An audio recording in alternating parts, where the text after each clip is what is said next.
मकर संक्रांति क्यों मनाया जाता है? जाने धार्मिक और वैज्ञानिक कारण। मकर संक्रांति का महत्व ज्योतिष, धार्मिक और वैज्ञानिक तीनों दृष्टि से अहम माना जाता है। मकर संक्रांति को सूर्य मकर राशि में प्रवेश करते हैं। धार्मिक कारणों से मकर संक्रांति पर सूर्य की पूजा का विशेष महत्व माना गया है। वहीं सूर्य के उत्तरायण होने से वातावरण में ठंड कम होनी आरंभ हो जाती है। इन सब वजहों से मकर संक्रांति का त्योहार बहुत ही महत्वपूर्ण माना जाता है। नमस्कार दोस्तों, अध्यात्म चिंतन चैनल में आप सभी का स्वागत है। सूर्य जब एक राशि से दूसरी राशि में प्रवेश करते हैं तो ज्योतिष में इस घटना को संक्रांति कहते हैं। मकर संक्रांति के अवसर पर सूर्य का मकर राशि में प्रवेश होता है। एक संक्रांति से दूसरी संक्रांति के बीच का समय ही सौर मास कहलाता है। पौष मास में सूर्य उत्तरायण होकर मकर राशि में प्रवेश करते हैं। तो इस अवसर को देश के अलग अलग प्रांतों में अलग अलग त्योहार के रूप में मनाते हैं। मकर संक्रांति का त्योहार भारत में हर साल 14 जनवरी को मनाया जाता है।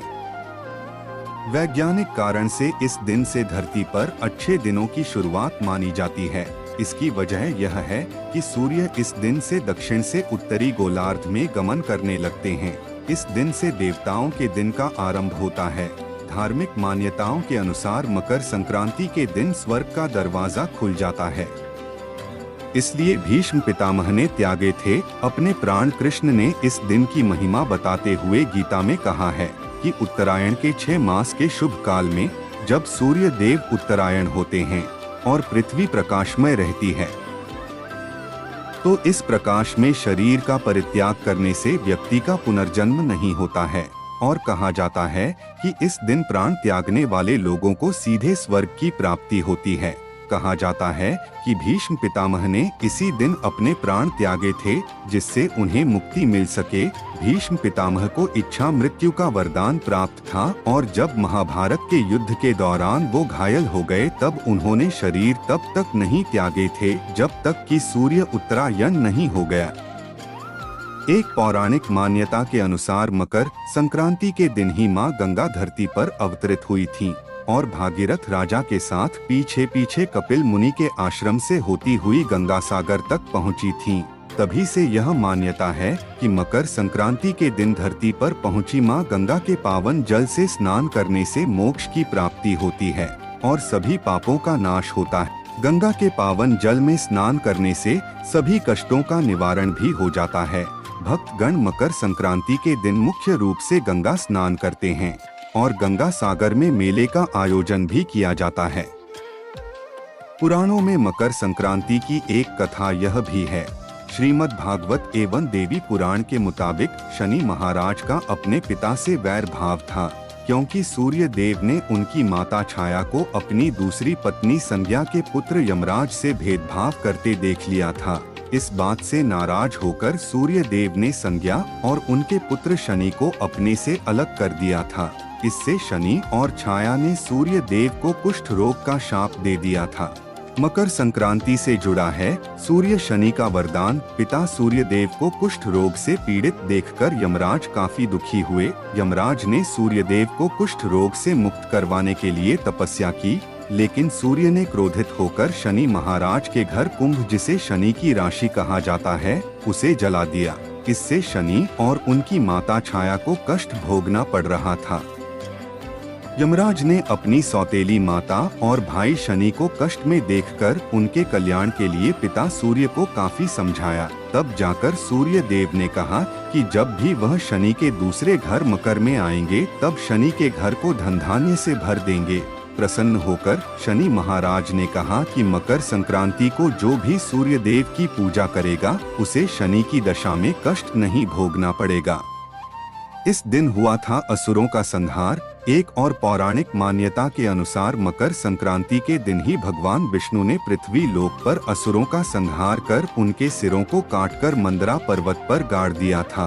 तभी से भगवान विष्णु की इस जीत को मकर संक्रांति पर्व के तौर पर मनाया जाने लगा है। इस दिन भगवान विष्णु का विशेष रूप से पूजन किया जाता है और उन्हें प्रसन्न किया जाता है। मान्यता यह भी है कि मकर संक्रांति सूर्य के उत्तरायण होने से प्राणियों की आत्मा शुद्ध होती है और उनकी संकल्प शक्ति बढ़ती है। मकर संक्रांति का वैज्ञानिक कारण यह भी है कि इस दिन से सूर्य के उत्तरायण हो जाने से प्रकृति में बदलाव शुरू हो जाता है। ठंड की वजह से सिकुड़ते लोगों को सूर्य के उत्तरायण होने से शीत ऋतु से राहत मिलना आरंभ होता है। भारत एक कृषि प्रधान देश है, जहाँ के पर्व त्योहार का संबंध काफी कुछ कृषि पर निर्भर करता है। मकर संक्रांति ऐसे समय में आता है जब किसान रबी की फसल लगाकर खरीफ की फसल धान, मक्का, गन्ना, मूंगफली, उड़द घर ले आते हैं। किसानों का घर अन्न से भर जाता है, इसलिए मकर संक्रांति पर खरीफ की फसलों से पर्व का आनंद मनाया जाता है। मकर संक्रांति के दिन स्नान और दान जैसे पुण्य कार्यों का विशेष महत्व माना जाता है। इस दिन कुछ विशेष चीजों का किया गया दान अक्षय फलदायी होता है। इस दिन शनि देव के लिए प्रकाश का दान करना भी बहुत शुभ होता है, इसलिए लोग शनि देव के सम्मुख दीप प्रज्वलित करते हैं। इस दिन विशेष तौर पर तिल, खिचड़ी, घी, कंबल, गुड़ और वस्त्रों का दान अत्यंत फलदायी माना जाता है, इसलिए इस दिन किया गया दान पुण्य अन्य दिनों में किए गए दान पुण्य से अधिक फलदायी होता है। पतंग उड़ाने के पीछे कोई पौराणिक कारण नहीं है, लेकिन कहा जाता है कि सूर्य के उत्तरायण में प्रवेश करने से धूप की किरणें धरती पर पड़ती हैं और लोग थोड़ी देर धूप के संपर्क में आएं, इसलिए पतंग उड़ाने की प्रथा का आरंभ किया गया। इसके अलावा मिलजुल कर पतंग उड़ाने से लोगों और रिश्तों में भी सामंजस्य बनता है, इसलिए भी लोग साथ में पतंग उड़ाते हैं। धार्मिक और वैज्ञानिक महत्व के अलावा मकर संक्रांति का आयुर्वेदिक महत्व भी है। संक्रांति को खिचड़ी भी कहते हैं। इस दिन चूड़ा, तिल और गुड़ से बनी चीजें के साथ साथ दही भी खाई जाती हैं। तिल और गुड़ से बनी चीजों का सेवन स्वास्थ्य के लिए फायदेमंद होता है।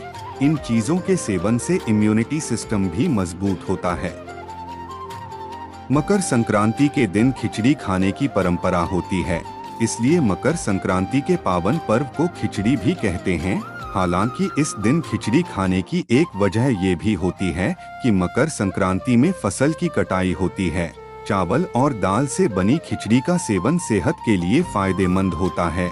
ये पाचन तंत्र को मजबूत करती है, इसलिए इस पुण्यदायी दिवस को हर्षोल्लास से लोग मनाते हैं।